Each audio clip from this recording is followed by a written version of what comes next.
पति जैसा है गालियां देता है, चुप रहा करो। जब पति गालियां दे तो भगवान का स्मरण किया करो, श्रीमन नारायण श्रीमन नारायण, हे नारायण मेरी रक्षा करो, हे नारायण मेरी रक्षा करो। कोई आपका अपमान करे, पति अपमान कर रहा है, गालियां दे रहा है, तुरंत भगवान का स्मरण मन से करने लग जाओ, हे प्रभु मेरी रक्षा करो, मुझे इतनी शक्ति दो कि मैं ये गालियां सहन कर सकूं, मुझे इतनी शक्ति दो प्रभु मैं ये अपमान सहन कर सकूं। मेरी माँ मेरी बहन सहन करना पड़ता है, करना पड़ता है। नहीं करोगे तो फिर ऑप्शन बताओ, फिर भाग कर दूसरे से विवाह करोगी, तो ये भारत का संस्कार नहीं। क्या गारंटी कौन लेगा कि तुम्हें दूसरा पुरुष सुख देगा? एक पुरुष सुख ना दे सका पति तुम्हारा, तो तुम कल इसे छोड़कर दूसरे पुरुष के संग जाओगी, तो बताओ क्या भरोसा कि तुम्हें वहां से सुख मिलेगा? कौन लेगा इस बात की गारंटी? इसलिए हमारे भारत में रिश्तों को निभाने की बात है, इसलिए जो हिंदी है वह रिश्ता तोड़ने की बात नहीं करती। उर्दू में एक शब्द है, एक वाक्य है जिसे तलाक कहते हैं। उर्दू में क्या कहते हैं रिश्ता तोड़ने को? तलाक। इंग्लिश में डिवोर्स कहते हैं। डिवोर्स दे दिया मतलब रिश्ता खत्म, तलाक दे दिया मतलब रिश्ता खत्म। हिंदी में एक भी ऐसा शब्द बताओ जिस शब्द को कहकर रिश्ता तोड़ दिया जाए। कहो हिंदी में कौन सा शब्द है? तलाक उर्दू का शब्द है, उर्दू का वाक्य है। डिवोर्स इंग्लिश है, हिंदी में बताओ क्या है? हमारी जो मातृभाषा हमें पढ़ाई जाती है ना मेरी माँ मेरी बहनों, वो मातृभाषा भी हमें रिश्ता तोड़ने की अनुमति नहीं देती। वो जोड़ना तो सिखाती है, तोड़ना नहीं सिखाती। हम भारत के लोग हैं, हिंदी है, हम वतन है, हिंदुस्तान हमारा, हम भारतवासी हैं। अमेरिका जापान के लोग तलाक लेते और देते होंगे, उन्हें शोभा देता होगा। मुसलमान देशों में तलाक लेते और देते होंगे, उन्हें शोभा देता होगा। पर हमारे यहाँ तो पति और पत्नी का संबंध 7 जन्मों का माना जाता है, 7 जन्म का माना जाता है। इसलिए हमारी संस्कृति, हमारा देश, हमारे शास्त्र, हमारे संस्कार ये आज्ञा नहीं देते कि तुम अपने पति को छोड़कर चली जाओ। पति कैसा भी हो, शादी करने के पहले निर्णय लेना चाहिए। इसलिए लड़की के पिता को अच्छे से देख लेना चाहिए। लड़के को ठोक बजा के देख लो, बहरा तो नहीं है, काना तो नहीं है, अकर्मण्य तो नहीं है, भिखमंगा तो नहीं है, दहेज तो नहीं मांग रहा, सब पहले ठोक बजा के देख लो। मेडिकल टेस्ट भी करा लेना भैया, मजाक नहीं कर रहे हैं, सही। एक लड़की मेरे परिचित की है, उसका विवाह हो गया। विवाह होने के बाद पता चला कि लड़का नपुंसक है, बिल्कुल रियल, अभी भी वो लड़की है। उसके बाप ने विवाह कराया। इसलिए आज तो हम ये कहेंगे अपने लड़का लड़कियों का विवाह के पहले मेडिकल टेस्ट जरूर करा लिया करो। आपको मजाक लग रही है, हम रियल बोल रहे हैं। हम तो आपका सब तरफ से भला ही करेंगे। क्या बुराई है मेडिकल टेस्ट कराने में? लड़की दे रहे हैं, जीवन भर की कमाई होती है बेटी, बाप का दिल होती है बेटी, दे रहे हैं, ठोक बजा के देखेंगे साहब। लड़की लड़के को अच्छे से नहीं देखते आजकल माँ बाप, इसलिए बाद में रोना पड़ता है।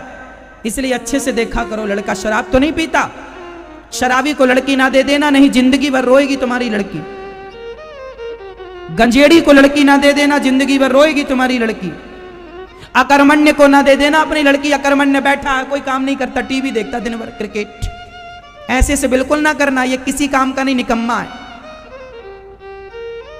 ऐसे को लड़की ना देना। लड़की देने के पहले ठोक बजा के, अरे 50 रुपए का घड़ा खरीदते हो, ठोकते हो कि नहीं? टूटा तो नहीं है, फूटा तो नहीं है, कच्चा तो नहीं है, हाँ या ना? 100 रुपए का घड़ा खरीदते हो मैया, ठोकते हो कि नहीं?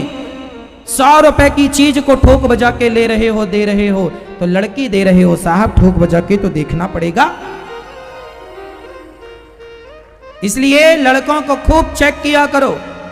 हम तो कहते हैं गुप्तचर लगाओ, पहले 2-4 10 हजार लगे तो लगे, गुप्तचर लगाओ। कहां जाता है, कहां आता है, कैसी दोस्ती है, कैसी। पहले के जमाने में ऐसा होता था।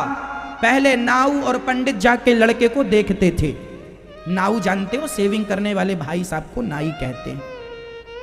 नाई और पंडित ये दोनों जाते थे और लड़की और लड़का, लड़के और लड़की को देखते थे 15 दिन आम पब्लिक बन करके, कहाँ जाता है, कहाँ से आता है, किससे बैठता है, किससे मिलता है, किससे दोस्ती है, किससे यारी है, कैसी बातें करता है, कैसा स्वभाव है।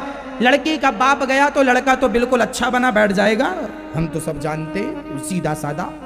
एक दिन में थोड़ी लड़का देखा जाता जो तुम देख के कर लेती हो शादी। और घरों में जाके लड़के नहीं देखे जाते, जरा बाजार में जाके देखो तो ये लड़का कैसा है। लड़के बाजार में दिखते हैं, जब वहां सिगरेट एक हाथ में होती है, शराब चाय का प्याला दूसरे हाथ में होता है, तब पता चलता है ये कैसा लड़का है। आजकल के माँ बाप को ज्ञान ही नहीं है, लड़की की जिंदगी बर्बाद कर देते हैं।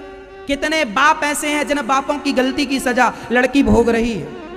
गलत आदमी से विवाह कर दिया, मना कर रही थी हमें नहीं करना, नहीं करना, नहीं करना, माना नहीं, जिद पे आ गया, बाप हूं मैं, जो कहूंगा करे करना पड़ेगा। तो तुम बाप हो तो जान ले लो अपनी बेटी की।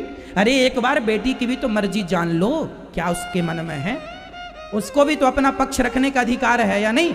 इसलिए हमारे भारत में स्वयंवर होता था। क्या होता था? 50 लड़के बिठा ले जाते थे और वो 50 लड़के भी उच्च क्वालिटी के होते थे। नाम अच्छा हो, गोत्र अच्छा हो, खानदान अच्छा हो, धन वैभव अच्छा हो, और फिर लड़की को माला दिया जाता था पसंद कर। वहां पर लोग बताया करते थे ये फलाने हैं, फलाने जगह के राजा हैं, इनके पास इतनी दौलत है, इतना कुछ है। हाँ, लड़की आगे बढ़ गई, इनके पास इतना है, ये फलानी जगह के राजा हैं, लड़की आगे बढ़ गई। बंदी जन बता रहे हैं ये इनका नाम फलाना है, ये इतने इतने बड़े योद्धा हैं, 10 राजाओं को पराजित किया है, इतना बड़ा बल है। अच्छा रानी, लड़की फिर आगे बढ़ गई, जो पसंद आएगा उसके ऊपर माला डालेगी। और आजकल का बाप इतना एटीट्यूड कि अपनी लड़की से नहीं पूछता कि बेटी ये लड़का तुम्हारे लिए पसंद किया है, पसंद है। लड़की की राय, माता सीता का जब विवाह हुआ तो शर्त रखी गई थी ना, जो धनुष को तोड़ेगा वह सीता माता का पति होगा। धनुष यज्ञ था कि नहीं, चुनने का अधिकार था कि नहीं। माता द्रौपदी का बात बताऊं आपको, महाभारत की घटना है। द्रौपदी के पिता ने शर्त रखी थी, मछली ऊपर घूम रही है, धनुष बाण नीचे रखे हैं, नीचे देखकर ऊपर मछली की आंख पर साधना है निशाना, जो साधेगा वह द्रौपदी का पति बनेगा। दानवीर कर्ण ने उठकर धनुष पर डोरी चढ़ा दी और कर्ण भी निशाना साधने के लिए बढ़े, तब द्रौपदी ने रोक दिया, खबरदार कर्ण, तुम यदि मछली की आंख पर निशाना लगा भी दोगे तो मैं तुमसे विवाह नहीं करूंगी। महाभारत में लिखा है, पढ़ लेना। द्रौपदी को विवाह करने की स्वतंत्रता थी, लेकिन इसका अर्थ ये नहीं है मेरी बहनों कि तुम किसी लड़के को लेके भाग जाओ, ये इसका अर्थ बिल्कुल नहीं है। मनमानी ये नहीं होगी कि तुम किसी भी लड़के से प्यार मोहब्बत के नाम पे भागती फिरो ना, ये परमिशन नहीं है।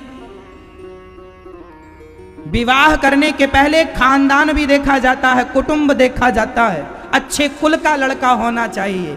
अरे भाई, किसान बीज बोता है तो अच्छी क्वालिटी का बीज बोता है, जितना अच्छा बीज होगा उतनी अच्छी फसल होगी। हाँ, जितना बढ़िया खानदान होगा उतनी बढ़िया तुम्हारी संतान होगी आगे चल के। यदि तुम्हारा खानदान कुल बिगड़ गया, आने वाली संतान बिगड़ जाएगी। इसलिए देख सुन के तब द्रौपदी ने कर्ण को कह दिया, हम तुमसे विवाह नहीं करेंगे।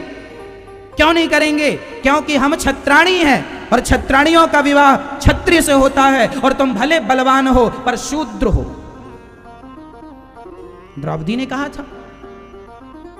इसका अर्थ यह हुआ कि ब्राह्मणों को ब्राह्मण बेटी से विवाह करना चाहिए, लड़का ब्राह्मण हो लड़की ब्राह्मण हो। क्षत्रियों का विवाह क्षत्रियों से होना चाहिए, लड़का क्षत्रिय लड़की क्षत्रिय। वैश्यों का विवाह वैश्यों से होना चाहिए, लड़का वैश्य लड़की वैश्य। शूद्रों का विवाह शूद्रों से होना चाहिए, लड़की शूद्र लड़का शूद्र। हम मर्यादाओं में रहें, यदि हम यहाँ का वहाँ कर लेंगे तो तुम्हारी नस्ल बिगड़ जाएगी। जो माँ अलग जात की, जो बाप अलग जात का, उसकी जो संतान होती है वह वर्ण संकरी कहलाती है। ये हम नहीं कह रहे हैं, शास्त्रों के वचन है ना मैया।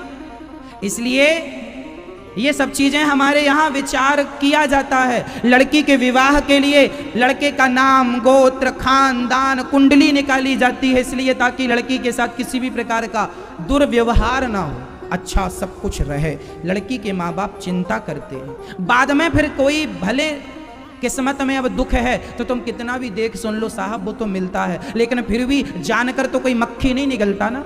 अब आप कहें महाराज जी तो सब कुछ हमने देखा, हमारे बाप ने देखा, फिर भी तो दुख मिला, फिर कौन जिम्मेदार? तो देखो ऐसे केस होते हैं पर कम होते हैं।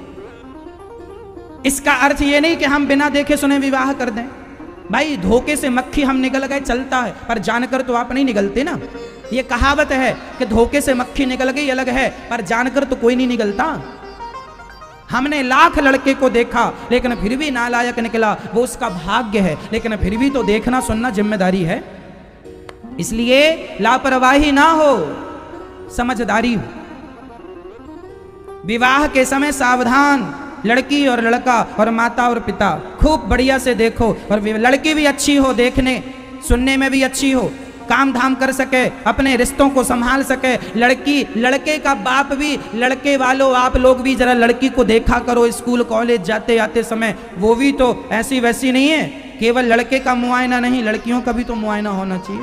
अच्छे से देख सुन लो, बातचीत कर लो, लड़का लड़की एक दूसरे से प्रसन्न है तो विवाह कर लो। जबरदस्ती नहीं कि तुम्हें इसी लड़के से करना होगा ना, तुम्हें थोड़ी रहना संग, वो लड़का लड़की को रहना, उनके मन की जान लो, ये उचित है।